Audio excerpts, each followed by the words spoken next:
All right, everybody. So looks about it's just about time. So I think we'll go ahead, get things started. Shall we just wait for another 5 minutes, something? Yeah, you think so? Okay, we can wait another 5 minutes.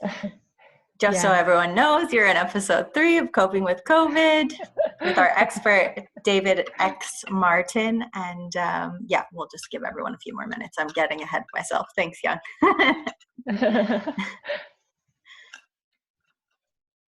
I know we have a lot of people tuning in from a lot of countries around the world. We have some reps from Uganda, from Gambia, quite a few registrants from Senegal. So welcome to everyone. We're super excited to have everybody here.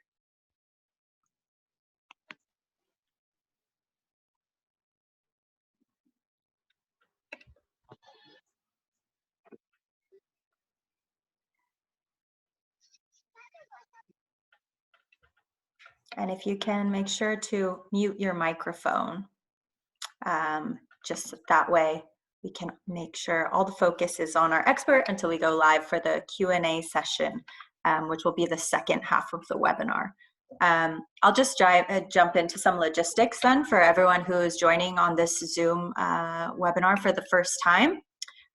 It would be great if you can keep your mics on mute. But during the Q&A session, we'll be answering questions. If you have questions, you can put them in the chat box. You should see the chat feature at the bottom of your screen. Feel free to post questions throughout the session. And then also Yang, myself, will be kind of jumping in throughout to post the questions to David. As well, if you have some, kind of really pertinent questions, you can use the raise your hand feature, which is also there for you if you have something that you really want to get answered right away. All right, so how are we doing for time? Be great if everyone can maybe share in the chat what countries you're from representing today. That would be really cool if we can get a good picture. So if everyone can type in the chat where they're from, that would be really nice for us to get a picture of who's all here so far. Welcome Abdul from Pakistan. Welcome Ali Raza Khan from Pakistan as well. Wonderful to have you guys here.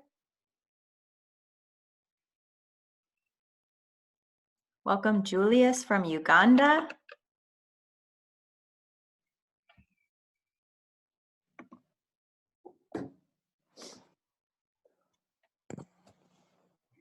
I know we have a few others logging in. Welcome Aisha from Uganda. Welcome Brahim from Morocco. Got a varied group here. Great. All right. I think we can get started then, and people can keep coming in as we do our introductions. As I mentioned, just for everyone, please try and keep your microphones on mute. This will help us to make sure that we can hear David as best as possible. So please keep your microphones on mute. You can feel free to turn your video on if you like, but just keep your microphone on mute. So let's go ahead then. I'm gonna stop sharing my screen. And great, okay, I see everyone's faces here. So everybody, welcome to episode 3 of Coping with COVID. We're super excited to have our expert for today, David X. Martin, here with us. And just before we kind of jump in, as I've mentioned, please be sure to keep your microphone on mute. That way we can keep our focus on David throughout the session. We're going to have a quick introduction from my colleague Yang, who's also going to be co-facilitating this session with me.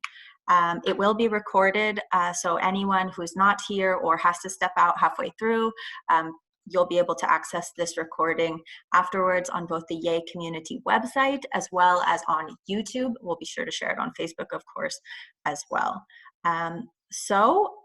Welcome, David. First off, it's so great to have you here. We're really, really excited to have you with us today. Thanks for taking the time. Great to be here. Great.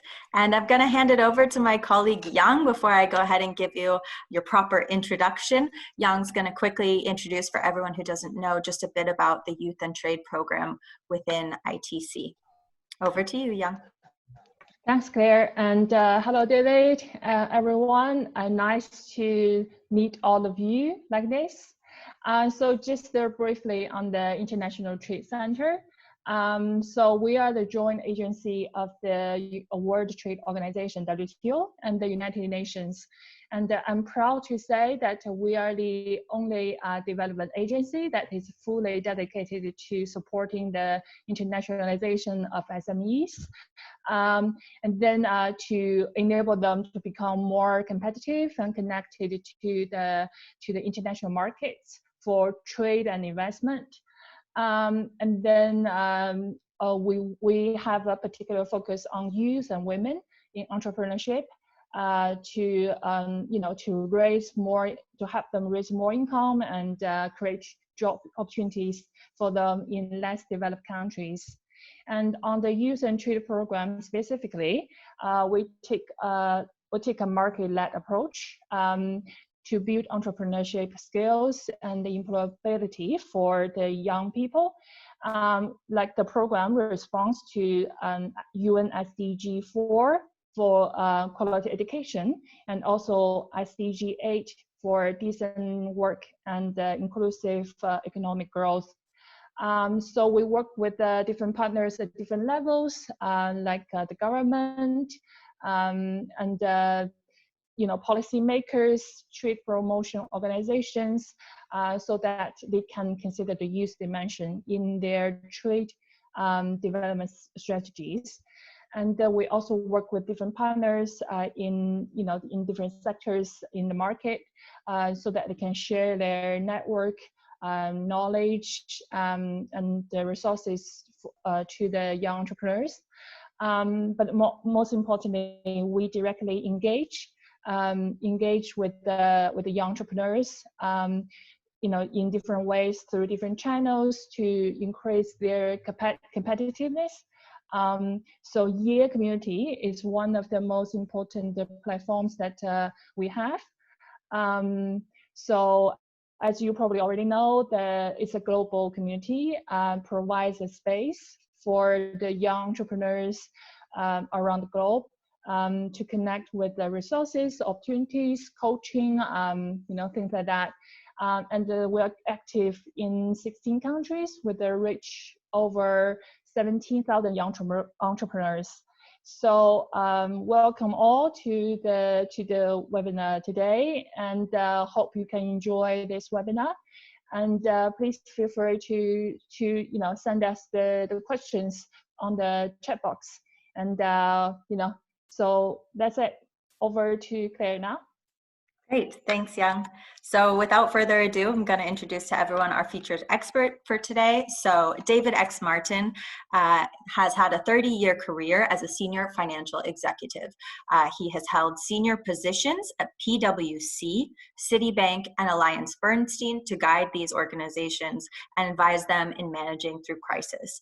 In addition to creating successful strategies for risk management and cybersecurity, Mr. Martin has provided testimony in high-level cases as an expert witness.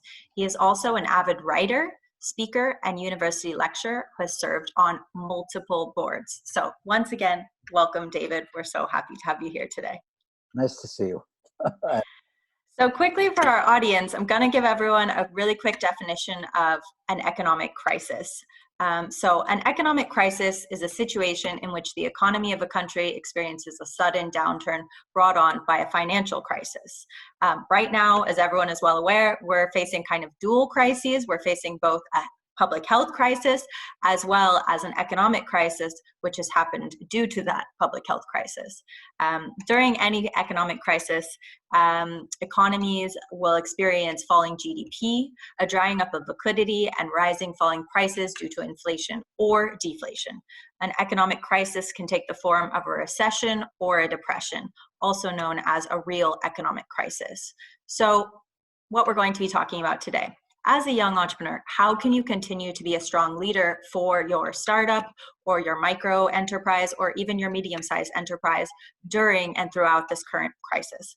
That's what we're here to learn from you today. You've been through many a crisis, so perhaps we can start with a quick introduction from you about why we've invited you here today. What's your background, what's your expertise, and how can we learn from you? I guess the best way to say it is I've been there and back a few times. So battle scarred and battle ready, and sort of been through it so many times that I have a real sense of how to deal with this and sort of get over to the other side. And I thought it would be very helpful to share it with young entrepreneurs, maybe perhaps going through this for the first time, or perhaps having some issues and questions, and maybe I could be of help. So that's why I'm here, and that's why I'm delighted to do it. Great, and we're thrilled to have you. So what you've shared with us, David, is that you have 6 steps of leading during a crisis. So first off, we're going to start off with going through these 6 steps. The first one that you've shared with us is to anticipate or predict what lies ahead. Of course, that sounds easy in theory, but we'd like to hear from you. What are some of the best strategies you have learned throughout your long career for anticipating the future? Are there any telltale signs that you're consistently looking out for, or any strategies that you've developed to help you predict and anticipate what is coming next?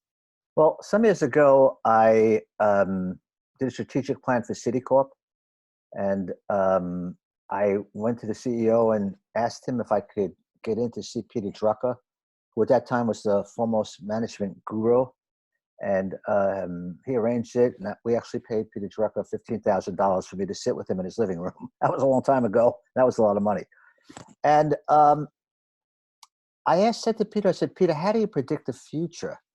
And he just looked at me and said, David, the best way to predict the future is to create it. And that really resonated with me. I mean, a lot of people go through crisis and get bewildered. I remember during the 97 financial crisis, I had a chief risk officer working for me, a very senior guy, and we were dealing with billions of dollars. This guy was like shaking like a leaf, just shaking. And I just sat him down and said, hey, the atom bomb went off a mile away. We're sitting here, we're safe. Now let's just sort of, get moving on this. And I think it's very hard when you're going through something to sort of pull yourself back a little bit and realize that you probably have a bit more control of things than you appears or you think.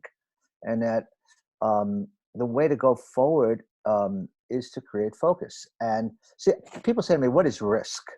I always say risk is the absence of information. If we look at this crisis, well, it's a lot of missing information. So how do you deal with that? Well, I think that one of the best ways that I've worked on is called scenario planning.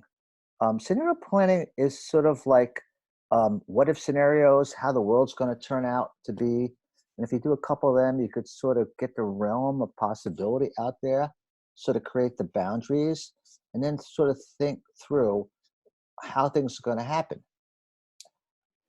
What I like to do is put in something I found in the White House Situation Room called trips that say, hey, this is my view of the world. If these things happen, stop, reassess my view. I don't want to be lulled into a view. And that way, and from that, create action plans. If these things happen, stop, reassess my view, and move to the right or move to the left. So it's sort of this idea of thinking about what's in front of you, looking for some road signs, and then reacting to those road signs when you hit them. That's great. I'm curious, you mentioned this word trips. Is that an acronym for something that you can share with us? Oh, I call them tripwires. Ah, okay. So, I mean, that's just my wording, but I call them tripwires in the sense that, hey, these things happen. Whoa, stop. I'll give you an example. I was actually involved in creating the first enterprise risk management system for a world financial institution. And I sat back and I said to myself, look at a bank. A bank is really a mirror of the environment. A bank, if the bank's customers do well, the bank will do well. If the environment is terrible and the customers are not doing well, You could be the best risk guy in the world, the best banker in the world, but you know what? You're not going to do well. So you really need to understand the environment so that you can then think about things differently and prepare yourself for it. I mean, if you're going into a recession, tighten your credit standards, for example. But it's quite another thing. Not even thinking about where you're going. Yeah, I think that's great. And I think your line, if your customers do well, you do well. I mean, you mentioned that in the case of a bank, but I think that's the case for any kind of business, small, medium, or large. If your customers are doing well, you're doing well. Right. Great. So I'm just going to plow on ahead because we have 6 of these to get to. And I think everyone should note down kind of the key takeaway from anticipating and predicting what lies ahead is that your statement was the best way to predict the future is to create it. So work on, what you can do to make the future that you want to see. Don't let the future just happen to you, so to speak. So next point we have in your 6 steps is navigate and course correct in real time. That sounds quite tough, especially during a pandemic. Sometimes, things are happening so quickly, it can be hard to keep up. So I'm sure from your experience, you've also seen it isn't always easy to change course right in the midst of going through a crisis. Perhaps you can share with us how you have done this throughout your career and if you've received any pushback and how you've dealt with that. Because as you say, the inevitable unfolds quickly. So how can a young entrepreneur work on handling that and course correcting? I think one has to understand that the inevitable does happen, but when it happens quickly. So people talked about pandemics forever. It was inevitable that one would happen. It did happen, and it happened very quickly, just in terms of this crisis. I think the first thought here is to understand changes and inflection points. Understand what's changed. I'll give you an example. I was sitting in a room and the stock market went down. This was in early March, and the pandemic was heating up.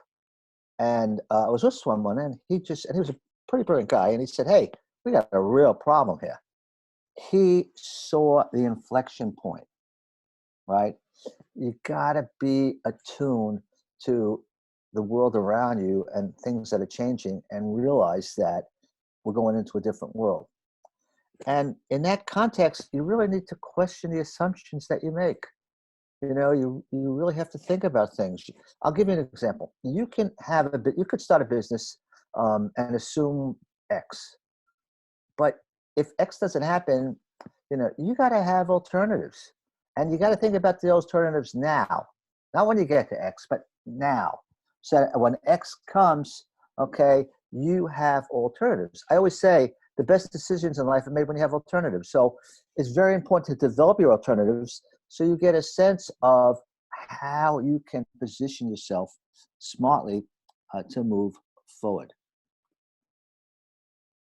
That's how Great. I would. I really like that you have so many great lines. That's what we can get out of you.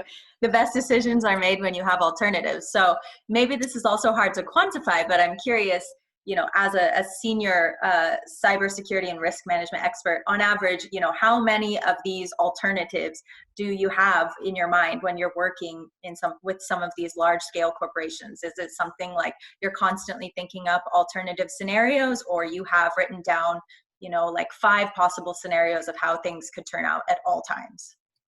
No, I try to think differently. I try to, I don't think in absolutes. I think in gradations. So take the pandemic, right? So I'll think about what happens if a vaccine comes in 3 months, 6 months, or 12 months? What happens if we have, a second wave? And like, if you look at this, if you take a historical perspective, the Spanish flu, the second wave was worse than the first wave. So you think about that. You think about how will, what's the economic impact going to be? Is it going to be V-shaped? Is it going to be U-shaped? Is it going to be much slower? So I try to think about all the possible ways, okay, and try to get a sense of which way the world is going and have backup plans that say, hey, if this doesn't happen, I'm going to do this. If this happens, I'm going to do that. It's sort of like being like a general when he prepares for a battle.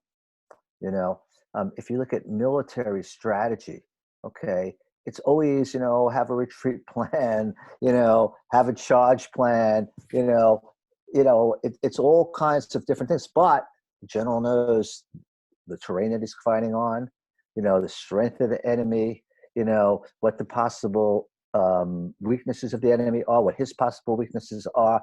You try to get a sense of what's out there and how you can maneuver and how you can create alternatives to be successful. It's a person that just gets whiplash, that gets, he's in a crisis and just, can't get out of it, that has the real issue because he's not ready for it. Great, thank you. And just for the audience to be clear, you mentioned inflection points or times when things change. Maybe you could give us a concrete example of one that you saw during the 2008 crisis, of an inflection moment that you thought, okay, got to course correct. Okay, so I had worked years before on the LDC debt restructurings. Right now, I know a bankrupt company when I see one, having restructured corporate, governments. So one of the things that I realized was that when you're dealing with a financial intermediary and you give them securities or they give you securities, they mock them. They try to mock the market. So if they have to call, if you can't deliver the security or if they call the security, they have collateral. So I went to the margin clerk and I said, listen, when Lehman starts mocking us every hour, I want you to barge into my office. Right? That means when they mock us every hour, it means that they have our collateral, and when somebody mocks you every hour, they have no money. They want to just keep mocking you to get you to pay them, more money, for the value of the security because they're out. So it was a telltale sign to me that says, hey, Lehman's got a real problem when they start mocking me every hour. So the margin clerk barges into my office and said, okay, we've been mocking every hour. I said, okay. I called up the head trader and said, Lehman is no longer an approved counterparty. Stop trading with Lehman. The guy said to me, the head trader says, what are you, nuts? They're our biggest counterparty. I said, stop trading with Lehman now. Okay? My phone was ringing off the hook, right? About people complaining, blah, blah, blah. And at the end of the day, it was the right decision. I wasn't a genius. But I knew what happens when people run out of money. And that was the telltale sign, the inflection point I was looking for that made me make the right decision. So, and it's a simple example, but it gives you a sense of how profound it could be when you work through some of these issues. You start a new business, right? You have a receivable. You call the guy the first time, the second time, third time he doesn't respond to your call. Like you could say, well, he's busy, or you could say, well, he doesn't have any money, he's not going to pay me. You know what I mean? I'm just saying you can, in your own mind, structure inflection points that say, hey, I'm not going to get lulled into this. I have to act now because we've hit the tripwire. We've hit the point where it's time for action. Great. And I'm going to we have a question from the audience, from Brahim. So Young, do you want to share Brahim's question? Because I think it's quite timely to what you're discussing right now, David. Sure. Yes, that's quite relevant. So Brahim was saying, generating alternatives is definitely a good advice. However, it is time consuming, whereas opportunities last shorter and shorter. To what extent we need to go into details when generating alternatives? I think when I say develop alternatives, I don't mean, spend 2 days locked in a room thinking about what your alternatives are. But what I am thinking is, I'm always thinking about alternatives. I'm always thinking about ways out of the box. It's something that I try to do naturally. I try to do as part of my thinking and of my planning. it's one thing to take a view and say, I'm going this way, I'm going to do this, okay? You know, and not, it's like driving a car. You got to look from both sides of you. You know what I mean? You can't drive it, you know, with just the blinders on. You got to have a multi-dimensional perspective so that you can deal with issues early and you can deal with them in a good way. And the only way you do that is just trying to understand the world around you. Look to the right, look to the left when you cross the street. You know, it's fundamental to how you work, how you walk, how you do things. But I think maybe the capacity to, you know, think alternative for, you know, long term comes with you know, the experience, but also knowledge. I mean, I think for most of our young entrepreneurs, I'm just wondering, because it takes knowledge, experience, information, but also courage, you know, to think sometimes outside the box and then navigate, you know, change your course from time to time. So I was just wondering how our young entrepreneurs can maybe start to develop such skills, or where to start even. You know, I'll tell you an interesting thing. Okay, and I'll pull it out for you. When I was very young and got married, my wife gave me this little plaque. It's been sitting on my desk for, I want to say 30 years. And it says, but a man's reach should exceed his grasp, or what's a heaven for? Saying that Robert Browning said, but what it means is that don't be limited by yourself. Don't be limited by what, you know, go for the gusto. But when you're going for the gusto, okay, just do it with your eyes open. Just do it, you know, do it in a way that makes sense. You know, I'll tell you a perfect story. And it's sort of like the end of this, but I'll give it to you now.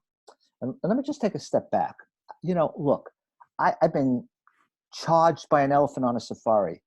I dove in the Great Barrier Reef surrounded by sharks.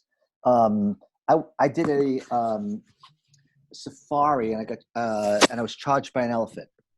But when I was a kid, okay, and I wrote this in one of my books, I actually worked in a camp through college years, and I was a counselor, and we had a forest fire, and I actually had to fight the forest fire, and I remember sleeping in a parking lot, getting up early in the morning, putting a 40-gallon water tank on my back, and fighting the forest fire the whole bloody day. Man, when it came it must have been like 5 o'clock. I didn't eat lunch. I came out. I just was wiped out, you know, and it was a hot day, and the fire was hot, and I was full of smoke and filthy. And I sat down on the floor and started eating a sandwich. And all of a sudden I heard this rattlesnake right behind me. I turned around, it was like kissing me. And there's a saying here, kissing a rattlesnake is never fun and can be fatal. Man, that wasn't fun. And I was like, I thought it would be fatal. Okay. And it happened that one of the guys that I was with had an axe that was sort of shaped like a sickle, and he swung the axe and cut the snake's head off. Okay. And the snake laid on the ground, and he put it in a bag, and I had enough of that day after that. And we got into the truck, and the bag was like right by my foot, and I was shaking, all the way on the ride. But when I thought about all the things that I faced with danger, and that experience prepared me, because here I didn't realize that in the forest, not only is the place burning, but the animals are trying to get away from it as well, and I didn't even think about, having an animal try to get out of the forest fire, and happened to be right next to me while I was eating lunch or dinner. So the point I'm trying to make to you is that, there's always danger around you. There's always things that are happening, but you got to be aware of things. You got to understand the environment that you're in, and be prepared so that when it does hit you, you got an alternatives. Or you don't get so surprised that you just blow yourself up in the process. That's the point that I'm trying to make here with having alternatives. Know where you are. Know what's going on. Mm-hmm. Great, excellent. Well, I'm going to continue to go through the points because that I think ties in well to the next point which you have in your 6 steps, which is the fact that you need to be over communicating during these difficult times. So normally it's important to be a good communicator, but now in the time of crisis, you need to communicate continuously. So often during crisis, we're told that good leaders over communicate. So I'd like to ask you, David, in your opinion, what does it mean to communicate continually? What types of issues should our young entrepreneurs in the audience be consistently communicating about during this crisis period? And how should their communication style different from regular times when it's not a crisis? Okay, so I have to tell you that for many years I slept with a phone next to my ear when I went to sleep. I think it's important to over communicate, not on your time, on their time. I never want anybody to have a problem calling me because I'm sleeping, or I never want to have a problem calling me because I'm off. You know, I want the lines of communication to be open. Why? In times of crisis, trust is so important. The trust that you have with people. Even now when people communicating more virtually, you know, there's a certain trust that people have in other people. I mean, it creates innovation, that trust. It creates teamwork, okay? So how do you build that trust? You over-communicate. You talk to people. You get a sense of what's on their mind. You know, you interact with them. You're not, you know, it's not a big thing to call you. You know, they know you're up at midnight or whatever it is, but it's that interaction, it's that trust, it's that confidence in each other that creates innovation, that creates, you know, the ability to work your way through some of these crises. So I just think over communicate, do it in a very easy and efficient way, and build trust with the people that you work with.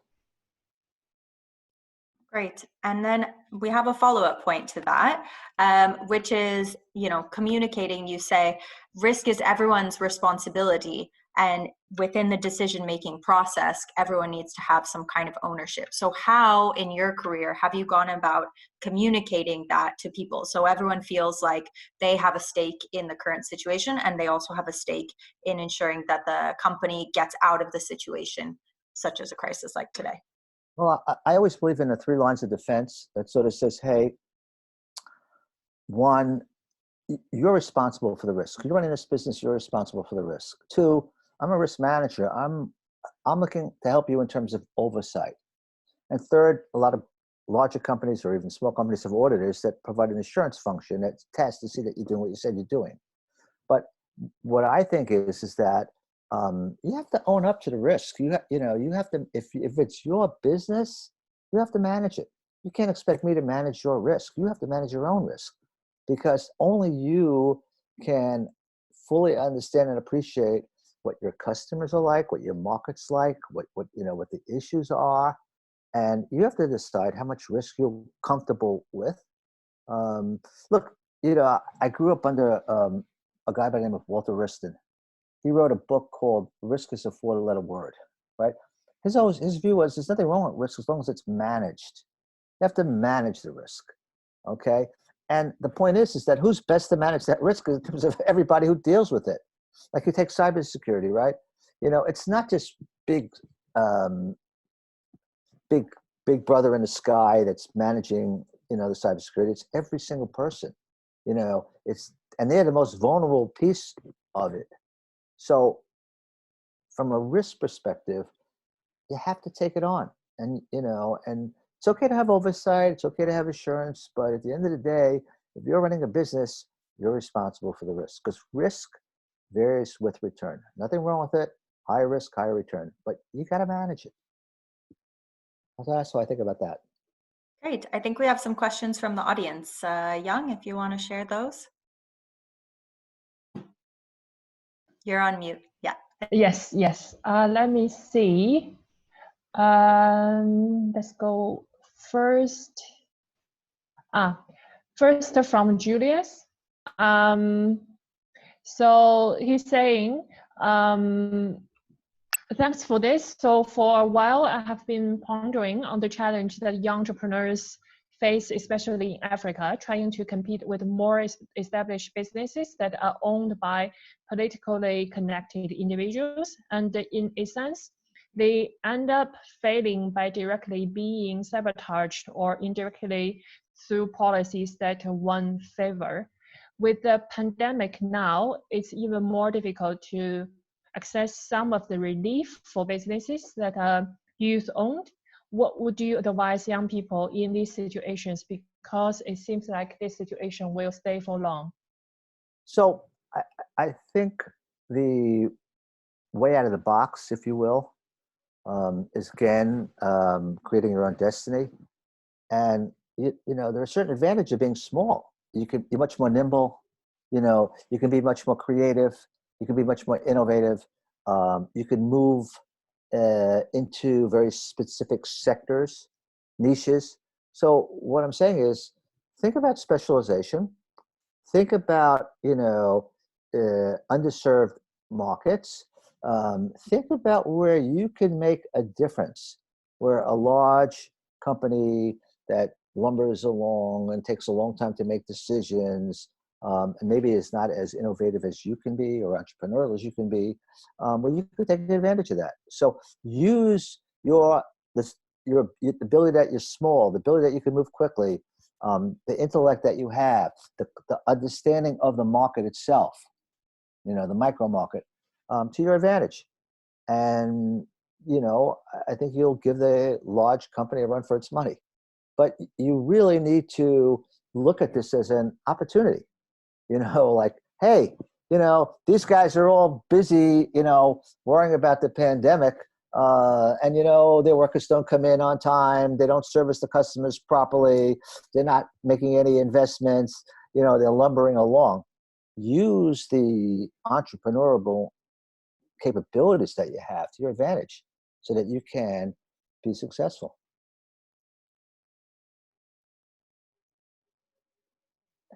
Thanks. Should I go with the second question, or do we have time? Yeah, go ahead. I think we can go with Gilbert's. Yeah. So Gilbert's asking, while running to get a hold of high business opportunities, how do you deal with that opportunity as a business? Well, first of all, you really have to assess whether it's a high business opportunity. I think sometimes we reach. So one thing is to have an accurate assessment. Really get to know what the opportunity is. I mean, I've used to do a lot of strategic plans. I never saw one that started with the original strategic plan and compared where it was 5 years later to that one. It's always, we're looking forward and we're going to make 10% or 20% or 30%. It's never taking a historical perspective of it.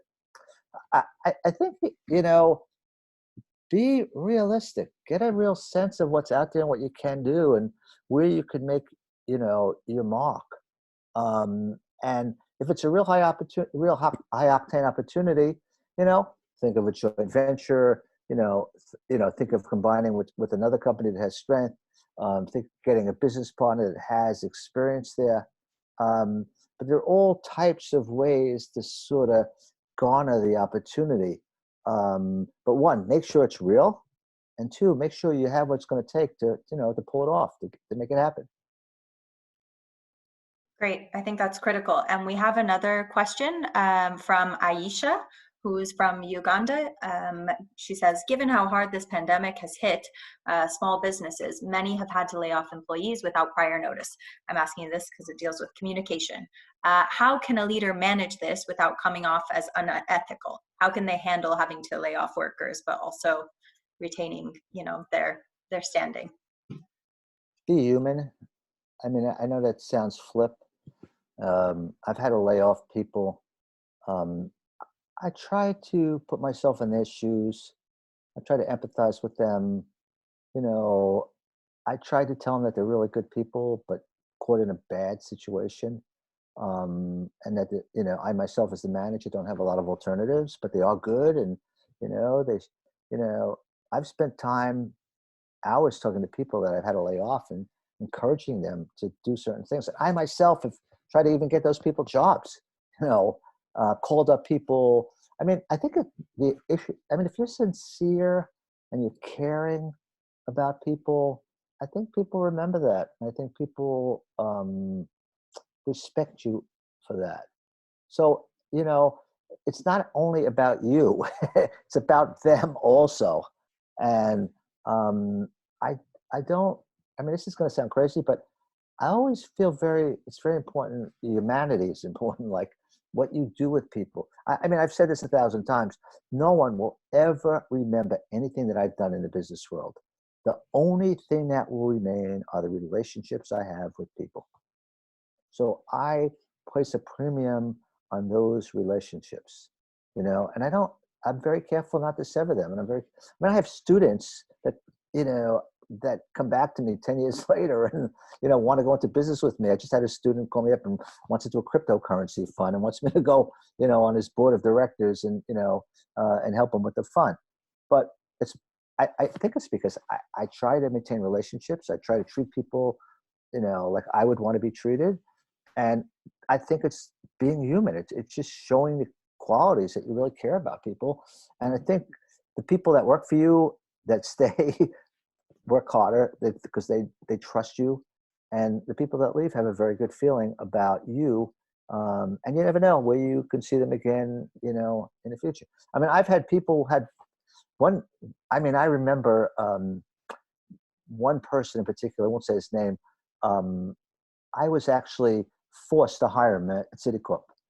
I mean, I didn't want to hire him, and HR made me hire him.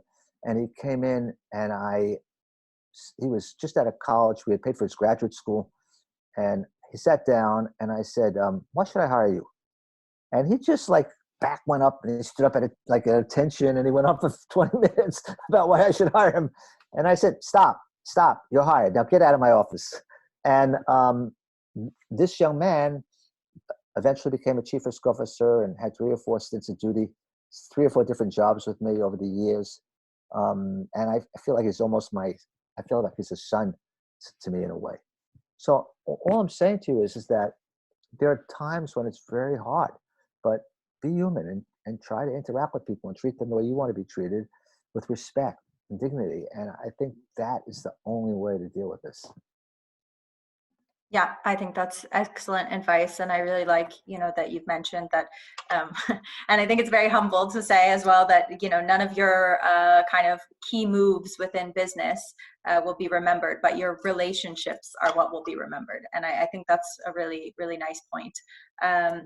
So let's just continue on to the next topic, because I think it ties in as well, that any strong leader needs to listen well. And especially you've mentioned to listen to what you don't want to hear. This can be really tough. You know, it's hard to hear advice or information about yourself that can be critical. So I'm just curious, are there any meaningful ways that you have been able to incorporate some kind of system or structure to really take on constructive or critical criticism and to adapt and to hear that feedback and really incorporate it into your work? I think, look, people are people. And I myself have good days and bad days like everybody else, but I'm aware of it, you know? So I know, for example, I start my day every morning at 4 a.m. And from 4 to like 10 o'clock, I am like trying to get a lot done. So I know at that point, like, you know, don't call me up for a casual conversation at 8 o'clock in the morning, or, you know, because I'm in my work mode at that point. So one, know your own self. Know when you're good, know when you're bad, know what your issues are. Okay.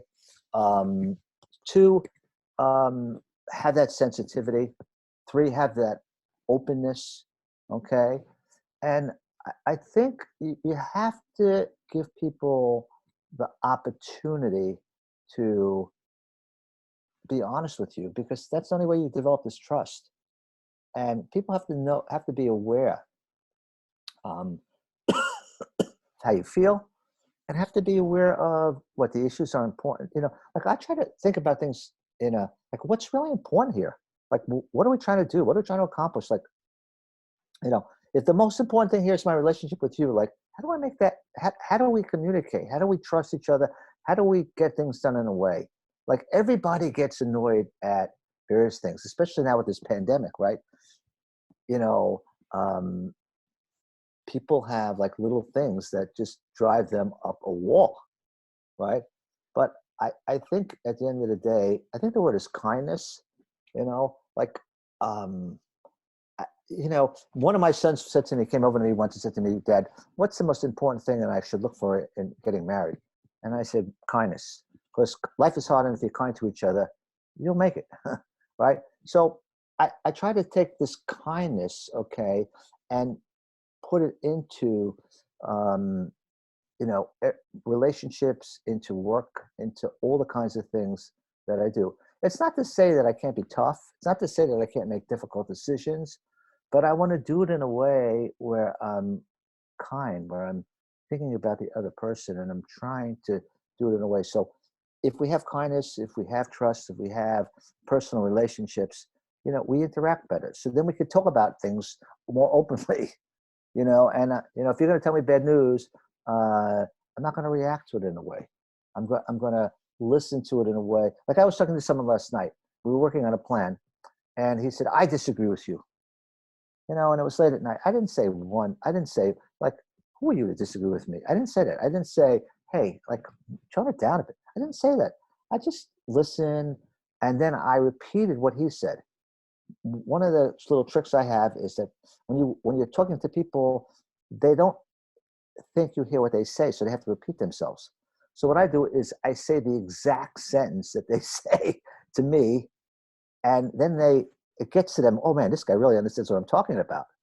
So I'm just saying, do it in a way that is not confrontational, and do it in a way that people know, they sense that you understand what they're saying. Lots of these, you know, altercations, lots of these, you know, difficult times come because people don't think they're heard. People don't think they're understood, you know, and people just keep hammering it at you. You know what I mean? So just repeat what they say exactly, the exact wording. Or I will sometimes say, you said da da da da da. He, you know, like when I'm in a meeting sometimes, and it's like 20 different opinions, and I'll let just people get it off their chest, and then after 5 minutes, I'll say, okay, you said this, you said that, you said this, you said that. So there's 4 ways around this problem. Now, which do we think is best? Because alternative A has A, B has C, you know, and then I try to sort of get people to say, hey, listen, I heard exactly what you said. I'm taking it all into account, and collectively, we've come to a right decision. It might have been my decision all along, and I might have been want to go that way, and I'm not trying to be sneaky about it, but I'm trying to get people to be on the same page.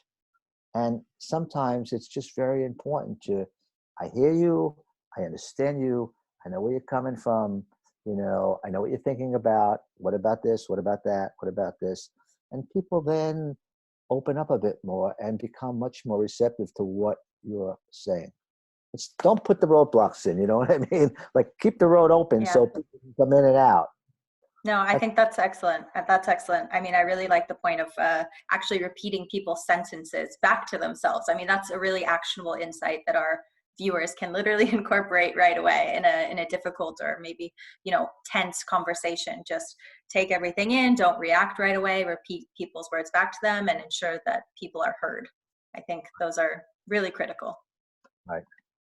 Great. So time is running along. So we're going to try and get through these last few points quickly so we can take some questions from the audience. So after we have your next key takeaway is to learn from experience to apply in the future. So of course you've had a very long career where you've been able to take plenty of previous mistakes or previous, you know, situations, and from those situations apply something new into the future. So for our audience, can you elaborate on how you have ensured that you maybe noted down what worked, what failed, so that you didn't make these same mistakes in the futures? Is there any kind of strategy that you particularly use in your own work to ensure that you take note of your mistakes and then don't make them again? Well, people say about me, I make a lot of mistakes, but only one time.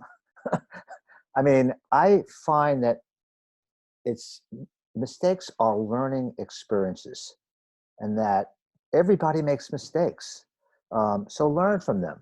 It's the person that doesn't learn from mistakes and keeps making the same mistake over and over again that's not successful.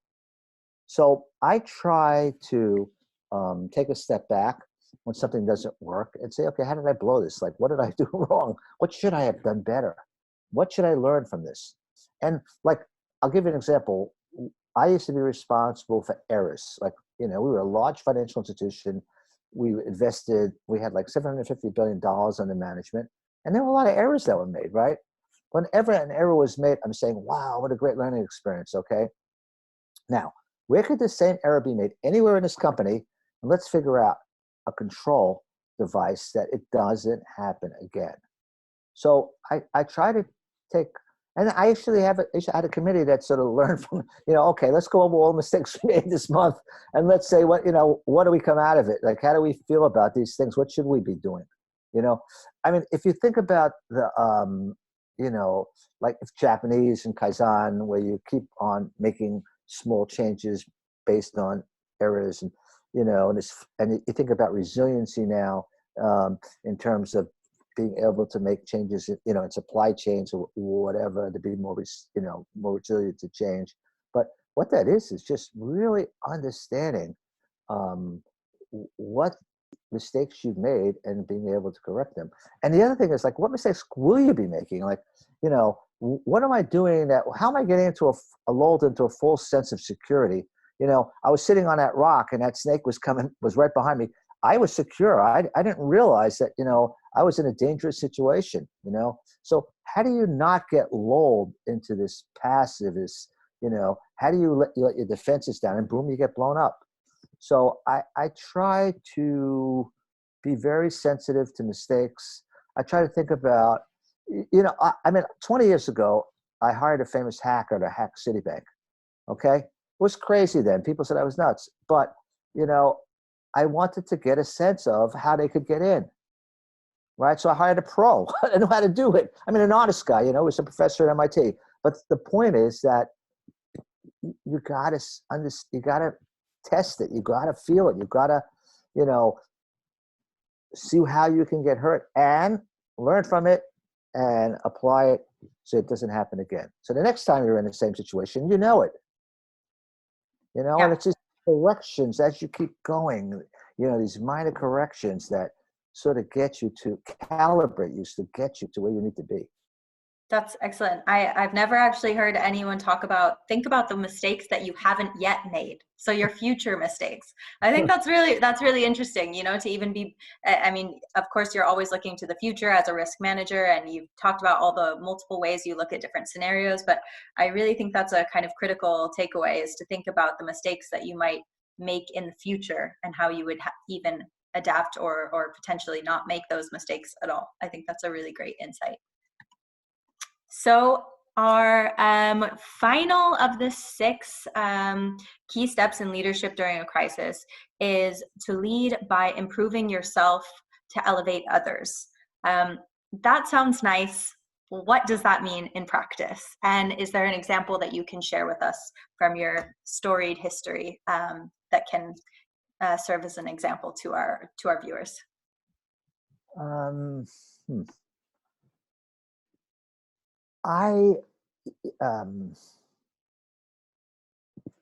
That's a good question. In the sense of, I've always tried to be, okay, so let me take a step back. My father was a decorated war hero in World War II. He worked for General Patton, and he was in the Army for 6 or 7 years. And I would say, and he got a lot of medals, and I would say he had courage. And but courage is not something that you're born with. You don't inherit courage, but you know it when you see it. A person has courage, you know it, right? And I think it's very important for people to have that courage, to have courage for their convictions. If you're an entrepreneur, to have the courage. It takes a lot to go out there and start a business. Okay. Courage is important. Okay. So when I think about relationships with people and being a model. Okay. I try to instill in them courage. I try to instill in them, hey, you can do this. You're an entrepreneur. You can do this. Okay. You just need to understand, what's out there, think about things in real time, develop alternatives, okay, and focus on where you can be successful, that takes your strengths and leverages them. And I think that's how you could be a better person, is to understand what your strength is, and give that strength over um, to other people. As a manager, I've had like really funny, I mean, really interesting stories over the years of the really talented people that I've worked with. I just had 2 weeks ago, someone who I work with. I traveled over in Citibank. We traveled the world together. We used to go from country to country every day for weeks on end. Now it's in private equity, and called me up about a private equity transaction, and wanted me to invest in it. And he was, running this deal. And I told him, I said, hey, look, every time I've been in a deal like this, I have lost a ton of money. I have no idea what I'm doing.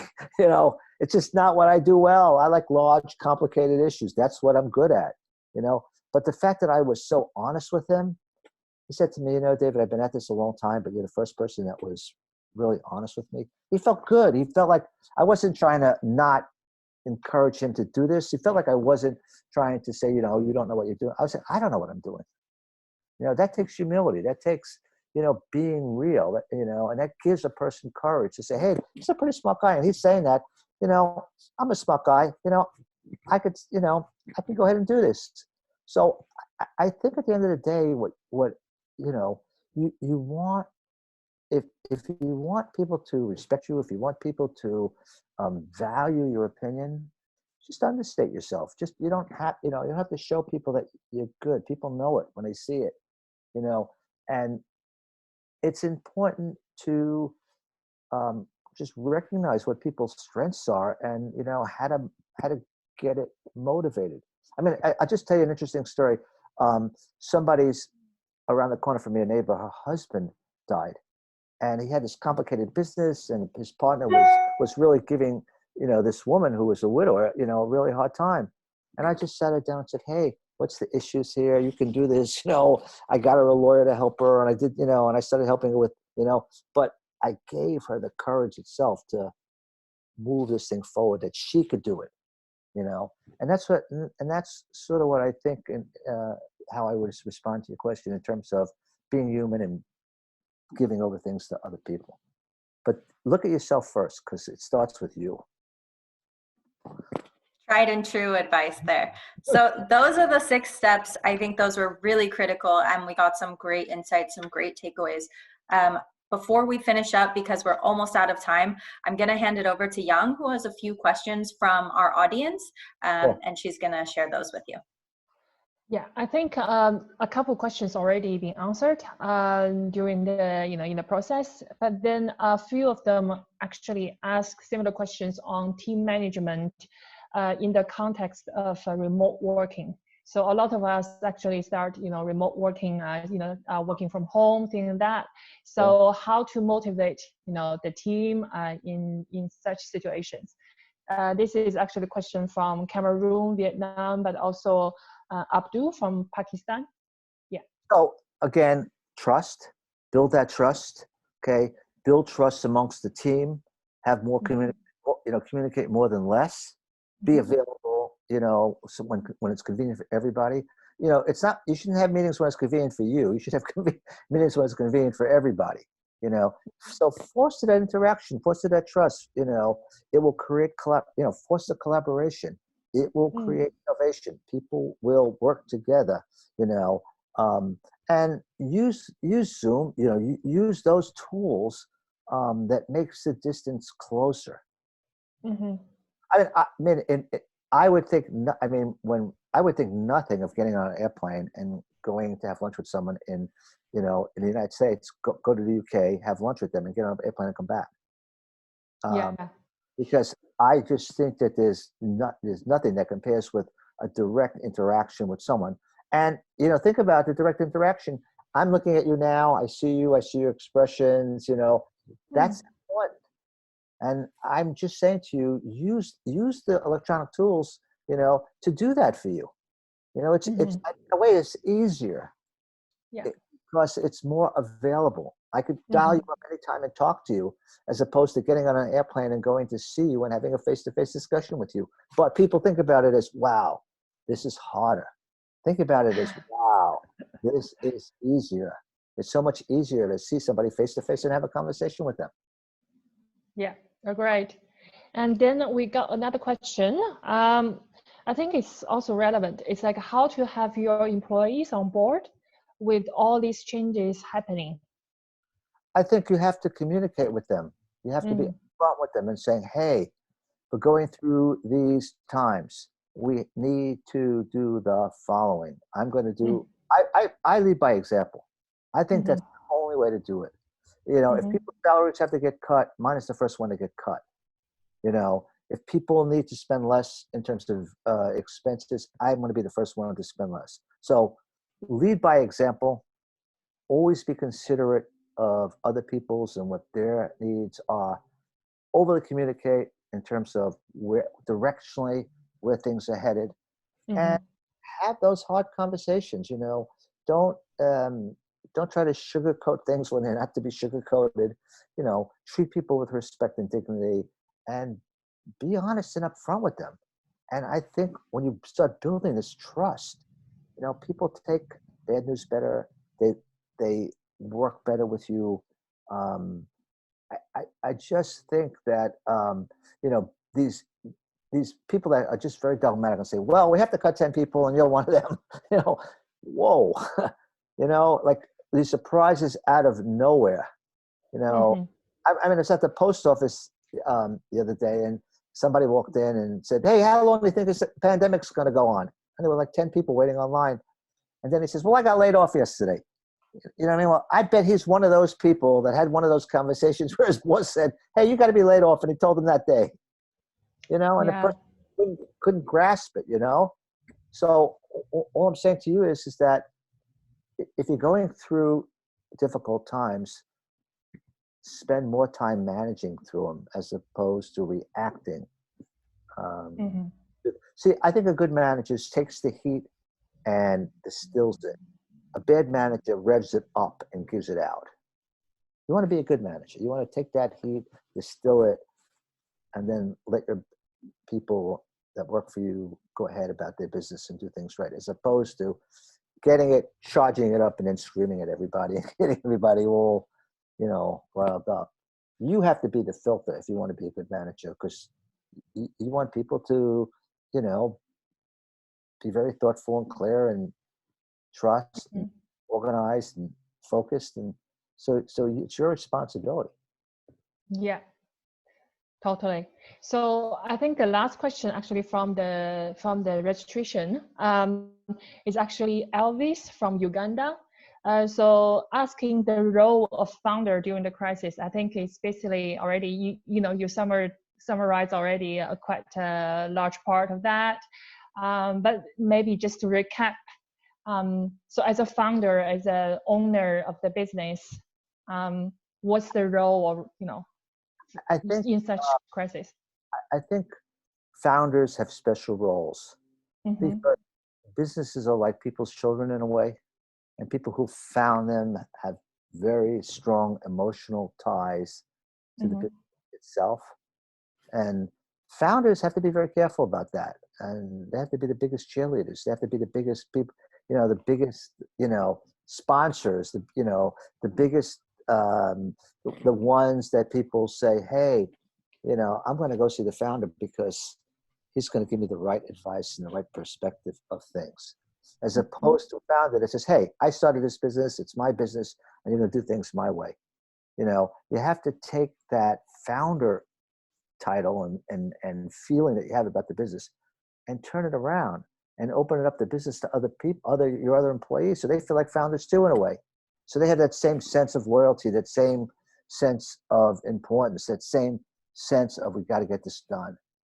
So make everybody a founder. Just don't play the founder yourself, because that's a tough role to play and just creates lots of issues in itself. That's great. I think we have Brahim who's saying, you know, you talked about trust and you just talked about make everyone the founder. And he said, you know, you have to have show trust and give trust, but also give recognition. And I think what you've just said ties into that. You know, when you give everyone ownership and everyone buy-in into the concept, into the idea, then you're recognizing that the kind of value that they add to your company as well. Absolutely. Great. So we're getting lots of applause and lots of thank yous that the insights were really great. And actually we're 5 minutes over, so I'm going to wrap things up.